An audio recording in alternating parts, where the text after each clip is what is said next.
पश्यतां पाण्डुपुत्राणाम् आचार्य महतीं च मुं व्यूढां द्रुपदपुत्रेण तव शिष्येण धीमता। आचार्य चाहिया देखो महती सेनानी पाण्डुपुत्र रचि आछे गुह नाना स्थाने तब शिष्य बुद्धिमान द्रुपदेर पुत्र साजाइल এই সব করি এক সূত্র। হে আচার্য, পাণ্ডবদের মহান সৈন্যবল দর্শন করুন, যা আপনার অত্যন্ত বুদ্ধিমান শিষ্য দ্রুপদের পুত্র অত্যন্ত দক্ষতার সঙ্গে বুহের আকারে রচনা করেছেন। তাৎপর্য: চতুর কূটনীতিবিদ দুর্যোধন মহৎ ব্রাহ্মণ সেনাপতি দ্রোণাচার্যকে তার ভুল ত্রুটিগুলি দেখিয়ে দিয়ে তাকে সতর্ক করে দিতে চেয়েছিলেন।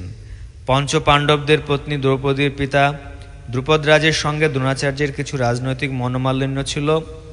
এই মনোমালিন্যের ফলে দ্রুপদ এক যজ্ঞের অনুষ্ঠান করেন এবং সেই যজ্ঞের ফলে তিনি বর লাভ করেন যে তিনি এক পুত্র লাভ করবেন যে দ্রোণাচার্যকে হত্যা করতে সক্ষম হবে। দ্রোণাচার্য এই বিষয়ে সম্পূর্ণভাবে অবগত ছিলেন, কিন্তু দ্রুপদ তার সেই পুত্র ধৃষ্টদ্যুম্নকে যখন অস্ত্র শিক্ষার জন্য তার কাছে প্রেরণ করেন, তখন উদার হৃদয় সত্যনিষ্ঠ ব্রাহ্মণ দ্রোণাচার্য তাকে সব রকমের অস্ত্র শিক্ষা এবং সমস্ত সামরিক কলাকৌশলের গুপ্ত তথ্য শিখিয়ে দিতে কোনো দ্বিধা করেননি। এখন কুরুক্ষেত্রের যুদ্ধক্ষেত্রে ধৃষ্টদ্যুম্ন পাণ্ডবদের পক্ষে যোগদান করেন এবং পাণ্ডবদের সৈন্যসজ্জা তিনি পরিচালনা করেন। যেই শিক্ষা তিনি দ্রোণাচার্যের কাছ থেকেই পেয়েছিলেন।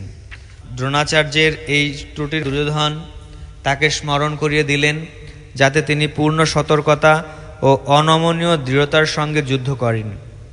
দুর্যোধন মহৎ ব্রাহ্মণ দ্রোণাচার্যকে এটিও মনে করিয়ে দিলেন যে পাণ্ডবদের, বিশেষ করে অর্জুনের বিরুদ্ধে যুদ্ধ করতে তিনি যেন কোনো রকম কোমলতা প্রদর্শন না করেন, কারণ তারাও সকলে তার প্রিয় শিষ্য। বিশেষত অর্জুন ছিলেন সবচেয়ে প্রিয় ও মেধাবী শিষ্য।